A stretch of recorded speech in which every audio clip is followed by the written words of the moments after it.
Hello and welcome back to Sab Chat. Hope you've been enjoying our recent and previous episodes. Today we've got something special for you. Anna, do you want to introduce? Yeah, we have some special guests today. We have Georgie. Georgie, do you want to say hi? And hello. Regular. And yeah, and someone who you've not had on before, and Polly. Hello, hi. You want to tell us who you are, Polly, so everyone knows what your role is, what you do? Yeah, of course. So I'm Polly. I'm this year's Women's Officer. So I work as the campaign officer surrounding all issues pertaining to our female and female identifying students. Fab. And Georgie, for those who might not know. Oh yeah, I am Vice President Welfare and Campaign. So I'm just working with Polly on all things women's identifying as well. Oh. So obviously we are here together because this week is Period Dignity launch. Woo! oh, I forgot we haven't done the Netflix. Yeah, we need to, yeah, most important question. Really back. Yeah. Who wants to go first? What is the question? So, oh yeah. No doubt. So Luke, do you want to hit us with the question? Yeah, that if you could answer that, you know, psychically. Oh God, I don't know. What is going on? I don't know. Right, well, what have you been watching on Netflix recently? I know I talked about this yesterday. Apologies to introduce the campaign, and then we've gone into Netflix. We keeping the momentum going. Yeah. So I've been watching Lupin on Netflix, which is. Oh my God, I've been watching. Is that the French crime? It is, yeah. Oh, I love it. It's really.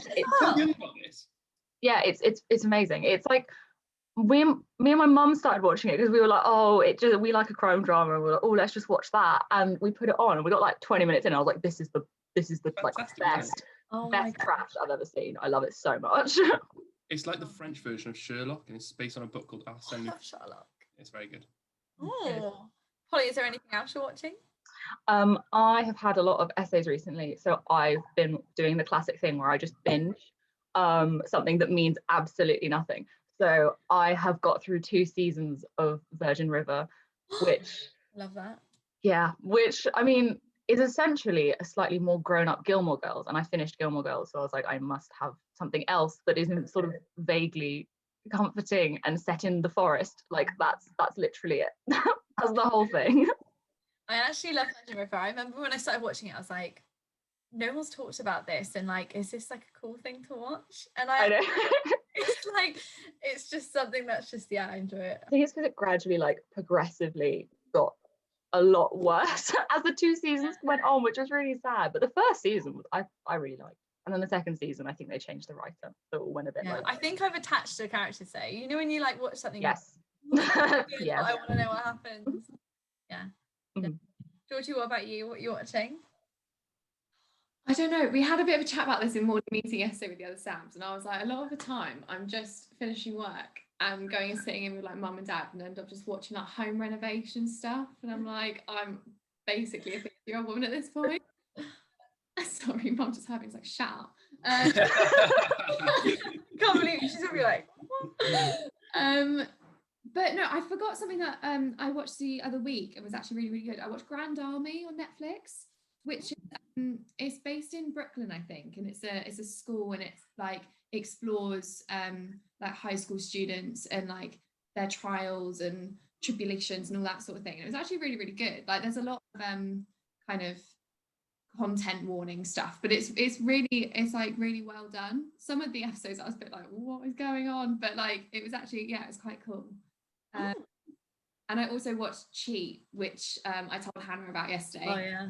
Is like set, I think it's set in Oxford, and it's about this weird intense relationship between a female lecturer and a female student, because they don't like each other, but then she's like low-key obsessed with her, and it all gets really weird and really complex. So yeah, that was also quite good. Yeah, I'm getting into it. I just think like I'm like there like, what is going on? But it is weird. It's not a Netflix one, but it's accessible. People can watch it, and it's Married at First Sight Australia.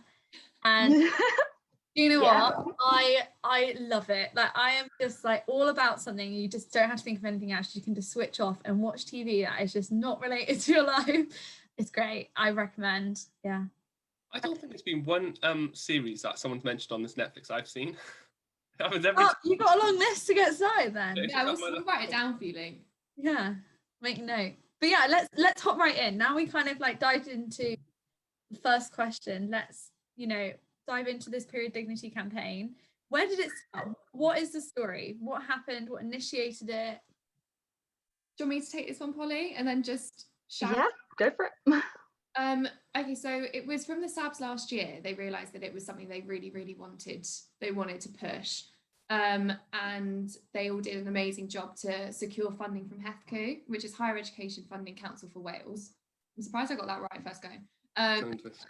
We secured 15k, which is absolutely amazing, and we've just been working on making sure that we create a campaign that not only provides the physical products on site, which is obviously so exciting, and me and Polly keep getting so overexcited when we look at the boxes because they're so pretty, but also make sure that it's empowering, educational, it's breaking down stigma, and it's just really fun. I think me and Polly have been saying that everything's so COVID focused at the minute, and everything's so kind of, oh, sorry, my mum's singing at the, Mum, can you stop? Singing at the dogs. Everything's so kind of stagnant at the minute, and then like reactive. The fact that we've had like this to work on throughout, and it's such an exciting thing, I think is brilliant. Yeah, it has been something that we keep like coming back to. And for the first couple of months, it was something we came back to every like few weeks, and we'd sort of chat about it and be like, oh, this is, you'd start seeing things kind of coming together and fall into place. And it was really nice to kind of have that sort of build and be able to see it now and like release it into the world. Like, oh, there you go. This is not just for like this year or for the pandemic or for like right now. This is for everyone forever, which is really exciting. Or at least definitely for the next 2 years. What was that design process like? Because I remember seeing the design for the box and Georgie. I mean, that was something special for you when you were kind of showing. How much can I say? Because Whistle will be, released by. No, crack on. I mean, we know that we're not going to be able to have the boxes up. Well, I'm going to go in and get the boxes up in the next couple of weeks, but it obviously depends on restrictions when we're going to actually be like, they're here, come get them. Yeah. Because I imagine that process was quite difficult, especially when everything's being done virtually. I mean, was it something which was quite hard to kind of with the process to go through, or was it? I think Polly and I had loads of meetings, and just kind of pulled together like a mood board of stuff that we wanted to see with Marcoms, I really, really enjoyed that whole process. Don't know about you, Polly. No, yeah, that was really fun. It was essentially just both of us scrolling through Instagram and Pinterest being like, this is great. And yeah, that was really fun. But what was really weird is like the logistics behind everything. Like I've never had 15k to work and play with. Like they just gave me money and I was like, okay.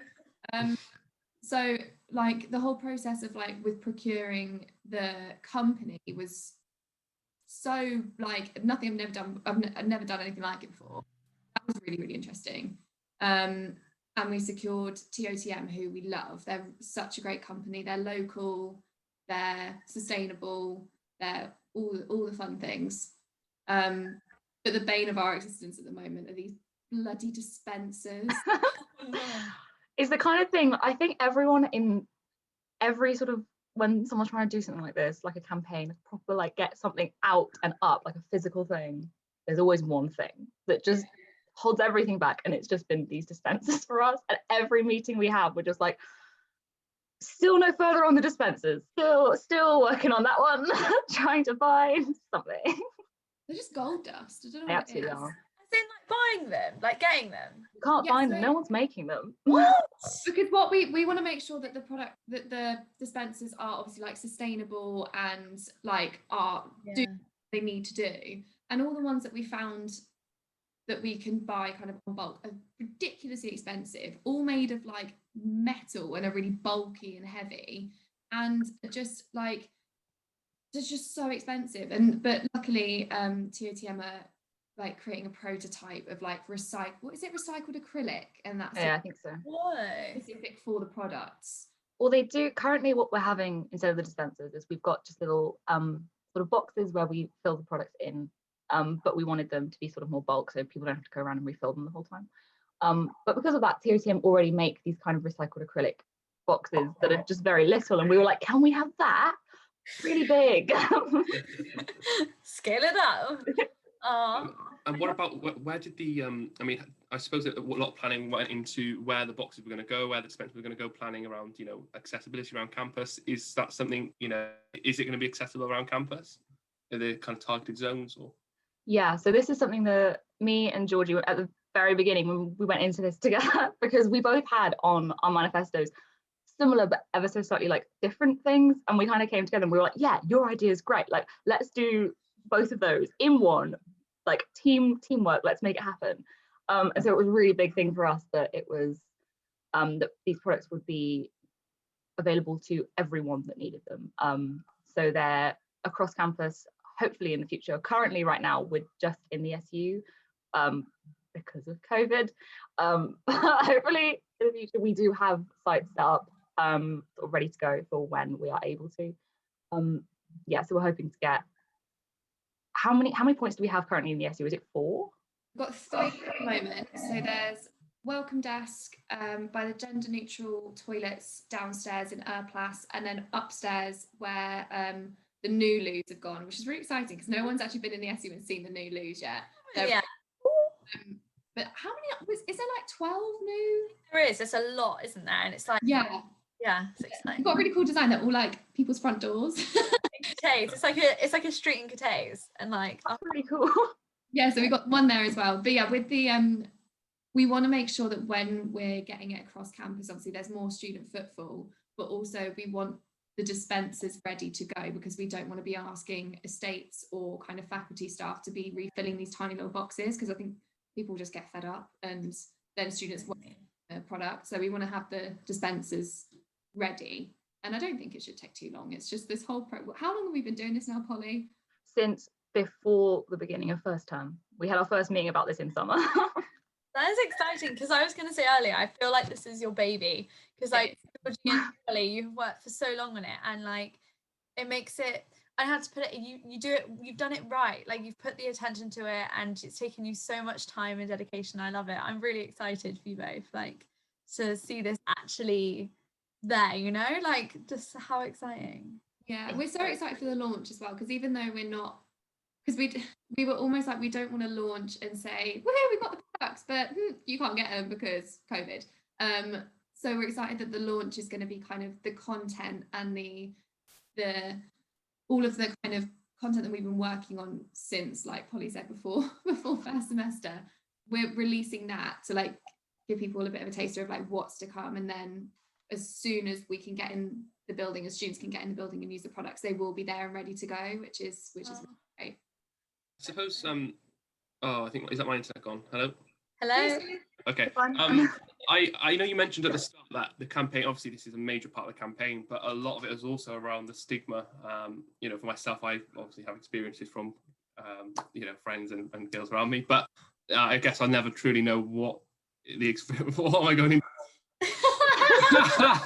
But I guess, yeah, so around the stigma around periods and kind of breaking that barrier between knowledge for guys especially.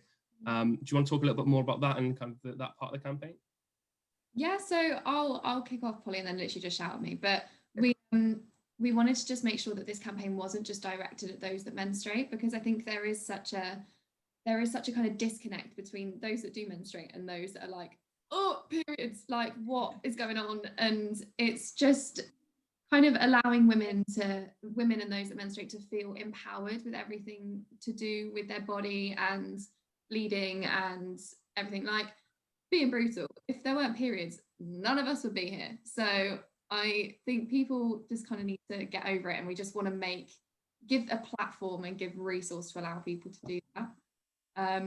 I don't know what else you want to add, Polly. Yeah, no, it was definitely something that we both talked a lot about, which was this idea of stigma that's attached to periods.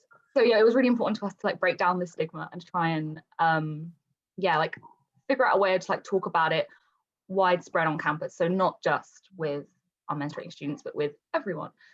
So we've been in contact with a few of our student groups and societies, which is really exciting. So we're working with a lot of people right now, but one of our really exciting is we're working with Quench, so our student magazine, and they have a new section this year called Spotlight, which is currently focusing on sexual health and relationships.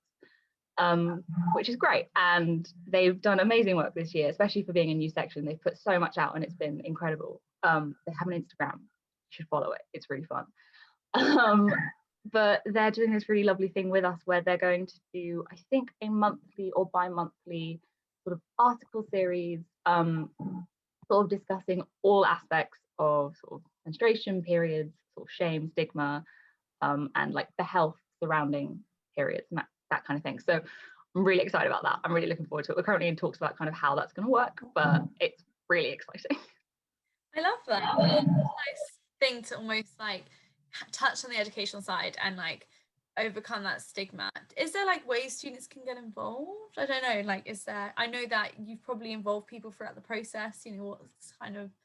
So yeah, we've involved people throughout the process, and we've kind of, I had a lot of chats with students beforehand about, because the fund initially was period poverty, and obviously for good reason. There's a number of people, I haven't got the stats to hand, but there's so many people that can't afford the products and this sort of thing. But we went with period dignity because we wanted it to be inclusive for all students that potentially might want to rely on the service, which is completely fine. That's why it's there, or people that like get caught out and want to just kind of like dip in and out of the service as well. But with students getting involved directly, we're really hoping to have a few avenues with that. With the Quench magazine, we were thinking of having almost an agony aunt column called Aunt Flow, where people can come in and like submit. They can do it anonymously or with like a funny pseudonym or something, and just discuss like instances where they've been, I don't know, embarrassed by their period or didn't know what to do. We were talking about like, I don't know, if you got your period on your first date with someone and just didn't know what to do and that sort of thing. But we've also reached out to student graphic designers and student illustrators, and it's not finalized yet, but I've got a meeting actually after this, and I want there to be, and because we're going to have a period dignity website, but I want there to be a section where we can showcase students' work, and people can buy the prints or get in touch with the illustrators themselves, but just showcase that. I think there's so much feminist and kind of taboo breaking content and illustration and like graphics out there at the moment. We really wanted to give a platform for students to kind of showcase what they're doing. And yeah, throughout, what else are we thinking, Polly? Like we were going to do a Q&A with a member of staff in medicine. She's absolutely amazing. I won't name drop her yet because we're really excited. I need to double check things with her, but we were going to do like a Q&A session with her to like, you know, signposting about conditions related to periods and menstruating, which obviously students can get involved with. There's so much to come. I can't even like put everything in a box, but yeah. There's a lot planned. What's that? Did my Wi-Fi just go really weird? No, I've got you're right. No, you're good. I think we all like said something at the same time, and then we're like, I think I'm not sure. Mine's a bit laggy, so apologies if I do drop out at some point. Sorry, Polly, you were going to say something? I don't know. Maybe. This is so exciting. Like I feel like this is like an ongoing thing, and I love the idea of like the website and the art, and like it seems like a community, and I love that. That's so nice. Like that's so interesting. Like it was, I think, one of those things that kind of as we went along, we realized more and more that what we were doing wasn't just sort of creating like this provision. It was very much like what we're actually doing is allowing a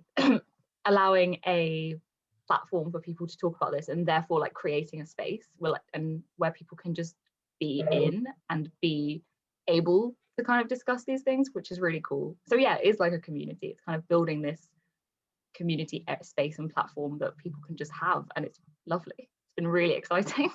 It does seem, I mean, from my limited knowledge, but there has been a lot from over the news. I mean, especially in Scotland, we've just seen a lot of momentum over the past year in terms of period poverty. I know you mentioned, and rightly so. I think it's the abolishment of the tax, isn't it, around the product. So this is something which I think is building a lot of momentum, and I think it's really well timed with this campaign as well. And I think this is just not a local movement, but it's something which nationwide I think is having an impact and having a wider say. I mean, we've seen as well students in Cardiff getting involved with this kind of thing. At the moment, I forget the chap's name now. Trish, yeah, he's been running around doing his absolutely amazing. Have you seen that? I tagged you in it, Polly, didn't I? Yeah, I did. It's great. It's so cool. Yeah, for people that don't know, he's running around dressed as a youth sanitary pad to raise money for, I can't remember the exact charity. There was it was between two. I'd have to find that. We'll link it below. But he's just doing such an amazing job. He's got like well over 100, no, that's a lie, 1,000 likes on Overheard. He's doing a day to raise funds. Doing such an amazing thing. And because he was like, should I do it? And I was like, you're willing to put yourself out there, then absolutely. And he was like, yeah, just like, he was just like, yeah, I'm doing it. It's such a great cause. And yeah, we're so lucky that there's students that do just want to get involved. And like, he's literally running around as a youth sanitary pad. Like, if that's not breaking, I don't know what is. I think that's amazing though. I think not only this campaign, but things like that, like when there's something people feel so passionate about. And I think this is one of them things, like period poverty, and that's there and so many people experience it. And yeah, I think that's an amazing thing. Yeah. So where can students kind of see more information and find more about the campaign? Obviously, I know a lot will be going on over our media. You said that there's a website as well. Yeah, so on the 8th, which I'm assuming this will be released like some point that week. So we will have the website live and going from Monday, which is really, really exciting. We'll be kind of populating the webpage as we go, but all of the kind of the startup information will be there, the locations of the products and when they're going to, like when the building's going to be open so people can use them, ways to get involved, the direction we want to go with this, because like you said, Luke, there's such an opportunity here. Polly and I have discussed, which is quite scary, but we want to kind of obviously get the stats and see how this project has gone and how many students it's benefited, and present it to Welsh Government at some point and say, wow, that'd be amazing, and showcase how much even £15,000, I don't know how I'm saying that, but like an amount of money can make such a difference to so many students. How can we push this, like you said, as something national and follow suit with places like Scotland, because it's such an amazing win. I suppose that leads nicely onto the question that I think we had next, which was, where is the end goal for this? What's the dream and what's the bigger picture? What's next? I suppose it's going to be a difficult. I mean, if you could, it'd probably be free tampons, free. Everyone. Yeah, but. You mentioned Welsh Government. What is there an end goal? Is there kind of something you're dreaming bigger at the moment, or is it just focus on local?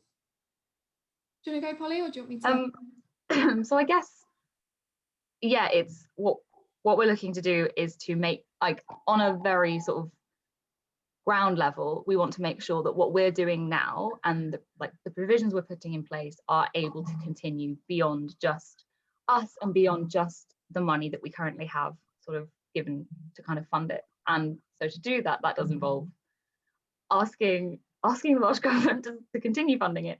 But yeah, the wider goal is to try and make a case that we have a model that works and that what we're doing is effective and it's working and that people need it, and that can be rolled out in a way that, because we've already done all the work, can be rolled out really easily across other universities and schools.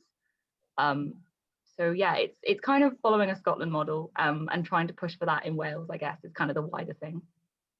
Definitely. And we'll just keep pushing. We'll just keep going. We'll take over the world at some point and give everyone will talk about periods like it's not an issue. Sure you will. Hannah, have you got any more questions about the campaign side of things? No, I don't. I think this has given like a really nice insight to not only like the hard work you've both been doing, but like what's to come. And I think it's just exciting, and I can tell how passionate you both are, and it really does come across. And yeah, I think, I don't, if there's anything like last things you want to say to students watching, things that you want to kind of make sure they're aware of, or just kind of like summing it up as like final words, I don't know. I think just that this campaign really is for every student, and there is an area where every single student can get involved. We were acutely aware that we didn't want this just to be directed to to women, and we want it to be everyone that menstruates. We've got working on a provision for when the products are up and running, where anyone that's uncomfortable about like kind of, because we wanted the boxes to be in public places, not only to break down stigma, but also so they're easily accessible. So if you're walking past and you're caught out, you're like, oh, I can grab that, and they're near loos that are gender neutral, so anyone can access them. But we're going to have just brown, like just really plain envelopes behind welcome desk at some point, and hopefully advice depending on when everything's open, where you can just say, oh, I'd like envelope A, please, and you just can pick it up and walk away, and you don't need to kind of discuss what it is. You can just have direct access to it, because even though we want to work to break down the stigma, we are acutely aware that some people, you know, might really struggle with that, so we just want there to kind of be stepping stones to work our way up and to help make sure that all students feel comfortable about accessing the products that we've managed to get in. You thought about everything, like literally. That is amazing. I don't know if you have anything you want to add. I don't know, I think we might have covered it. I guess the only other things would be that we have the potential, currently we're looking at, as well as just disposable menstrual options, we're also looking at sort of reusable menstrual options sort of slightly in the future. We're still sort of discussing logistics of that, but we're really hoping that at some point we'll be able to provide those. Not like a huge amount, but we'll have a few to kind of be going on with and see how it goes. So that's also really exciting. I find that really exciting. And also a discount. Yes, we have a discount. Discount code. Do you have a code? Yes, we're gonna launch the code in the week. It's with TOTM, so not only are there the free products on campus, but you can also order like a monthly or whenever your cycle is subscription. I was gonna say prescription, that's not the right word. So you can just, like, the products literally get posted through your letterbox every week. Oh my goodness, every month. But because we're working with them and we have bought so many products. A lot of products. There's pictures, great. They have offered us a discount, which is amazing, and we'll post all the details when we have them and when everything's live. But yeah, it's really exciting. So even if you kind of realize that you can afford the products and you don't need to rely on the service that's in the building, you can sign up and you can use the discount code with the company, and you can just have like a rolling subscription, which is really exciting. I'm 100% going to do it. Yeah, same. I might buy one of their cups. I'm excited. Yeah. When this comes out, I guess we'll be in the thick of the campaign. It'll be very exciting. Polly, I know you've done a lot of work with your campaign role, and also you've got the Women's Association. Yes, Luke knows all about this. Yeah, well, the technical problems with trying to get started on my end, which sometimes the system can be a bit tricky. But do you want to talk a little bit about that before we wrap up? Yes, I finally have a Women's Association, which is so exciting. It's available to join on the SU website. It's just under associations, and yeah, please join it. I'm really excited about it. Please, anyone. It's for anyone and everyone. You don't have to be a woman or woman identifying. Anyone can come. It's great. As I say, it's very new. It hasn't been there for a little while, so currently it's just me. But we're going to hopefully try and figure out a way to kind of get it going and get it kind of helpful and useful and create a really nice thing. So I'm really excited about that. Membership is free as well, so it doesn't cost. Free. And if you want to get involved in campaigns like this, that's the place to go. I'm sure we will see many good things across this year, and even perhaps in the Welsh Government. We know this is where it started. Yeah. Props to you guys. Exciting times. Fantastic then. Georgie, is there anything else campaign-wise that you want to kind of give us a sneak preview to, or save it for another day? Oh gosh, I'm just trying to think. This month is also LGBTQ+ History Month, so please keep your eye out. There is so much content rolling out throughout the month. It's so exciting. We've got loads of, again, really interactive things, loads of talks, loads of amazing blogs that the association have written. I cannot recommend them highly enough. I've just sat and been in absolute awe of what they've written. So yeah, 100% recommend that. Also, plugging, it is Speak Week. Yes. So it might be passed. Oh, if it's passed, then you better have filled out your Speak Week cards. If it's not passed, then please go and do one, or 10. Do as many as you can. You're better at explaining Speak Week than me, Hannah, if you want to. No, definitely, yeah. For those of you who have filled out Speak Week, thank you so much. Your feedback is so important. And yeah, it basically helps us put together the report to the university and make such an impact on the year ahead and even the years ahead, plural. But yeah, thank you both for joining me today. It's so lovely to find out about the exciting things we've been working on. No, of course. I'm sorry we haven't tried to make Luke as uncomfortable as possible. There's still time. We did say we were just going to shout words at Luke, like. Luke's like, please end. Yeah. Yeah. Anyway, let's talk. Another meeting. It was really nice talking to you guys. Oh no, thank you so much, and hopefully we see you soon. And everyone, stay tuned for all the period dignity stuff going on. Yeah. Amazing. Thank you both. Thank you. Nice to speak with you, and we'll see you next week.